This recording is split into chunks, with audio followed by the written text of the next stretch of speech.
এক প্লেটে 3টে পরোটা, আনলিমিটেড তরকারি, একটা সেদ্ধ ডিম, এক টুকরো পেঁয়াজ, একটা কাঁচা লঙ্কা, 30 টাকা। 30 টাকা, যাতে হয় না ট্রেনের টিকিটও হবে না। দাও, কত হয়েছে? আজকে জন্মের মতো খেয়ে নাও, কালকে সব মালের দাম বেড়ে যাবে। মাত্র 40 টাকা। যা, এ আবার কোন দোকানদার সব মালের দাম বাড়িয়ে দিল? এবার আমরা কি খাবো বাবা? আরে বাবু, তুমি কি খবরটা শুনেছো? এক প্লেটে 3টে পরোটা, একটা সেদ্ধ ডিম, একটা কাঁচা লঙ্কা, 40 টাকা। কালকে দিনের আমি রাজুতার দোকানে ফুড ব্লগিং করতে যাই। যা বলেছিস তাহলে গেল হয়তো। দূর শালা, শান্তিতে একটু পরোটাও খেতে দেবে না। হ্যালো। হ্যালো মদন, বং ডাবিং বই বলছি।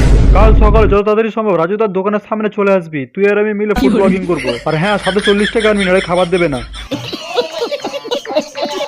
আপনি কিছু চিন্তা করবেন না দাদা, কাল সকালে 40 টাকা নিয়ে রাজুদার দোকানের সামনে চলে যাবো। ওইখানে গিয়ে খাবারের এমন রিভিউ করবো, রাজুদা খাবার এমনিতেই দিয়ে দেবে। আপনি খালি এসে সকাল সকাল রাজুদার গলায় মাইকটা লাগিয়ে দেবেন।